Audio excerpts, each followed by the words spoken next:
ನಮಸ್ಕಾರ ವೀಕ್ಷಕರೇ, ಪಿಟಿವಿ ನ್ಯೂಸ್ ಕನ್ನಡಕ್ಕೆ ಸ್ವಾಗತ. ನಾನು ಚಂದ್ರಿಕಾ. ಮಾಜಿ ಗ್ರಾಮ ಪಂಚಾಯಿತಿ ಸದಸ್ಯೆ ರಾಯ್ಲಾ ಮನೆ ಮುಂದೆಯೇ ಕಸದ ರಾಶಿ. ರಸ್ತೆ ಮೇಲೆ ಕಸ ಎಸೆದ್ರು ಹೇಳೋರಿಲ್ಲ ಕೇಳೋರಿಲ್ಲ. ಯಾರು ಬೇಕಾದ್ರೂ ಕಸ ಹಾಕಬಹುದು ಈ ರಸ್ತೆಯಲ್ಲಿ. ದುಡ್ಡಿಲ್ಲ ಕಾಸಿಲ್ಲ, ಫ್ರೀಯಾಗಿ ಕಸ ಹಾಕಿ ಹೋಗಿ ಹೀಗಂತ ನಾವು ಹೇಳ್ತಾ ಇಲ್ಲ, ಇಲ್ಲಿನ ಪರಿಸ್ಥಿತಿ ಹಾಗೆ ಹೇಳ್ತಾ ಇದೆ. ಹೌದು, ರಸ್ತೆ ತುಂಬೆಲ್ಲ ಕಸ, ಶಾಲೆ ಮುಂದೆನೆ ಕಸ. ಇದನ್ನು ಕಂಡು ಕಾಣದಂತಿರುವ ಅಧಿಕಾರಿಗಳ ವಿರುದ್ಧ ಜನರು ಛೀಮಾರಿ ಹಾಕುತ್ತಿದ್ದಾರೆ.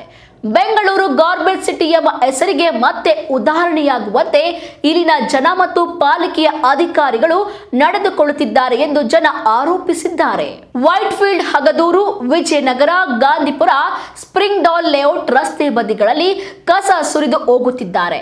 ಈ ಬಗ್ಗೆ ಜಿಬಿಯ ಅಧಿಕಾರಿಗಳಿಗೆ ಮಾಹಿತಿ ಇದ್ರೂ ಸುಮ್ಮನಿದ್ದಾರೆ. ಇತ್ತ ಜನ ರೋಗಗಳಿಗೆ ತುತ್ತಾಗುವ ರೀತಿಯಲ್ಲಿ ಭಯಭೀತರಾಗಿದ್ದಾರೆ.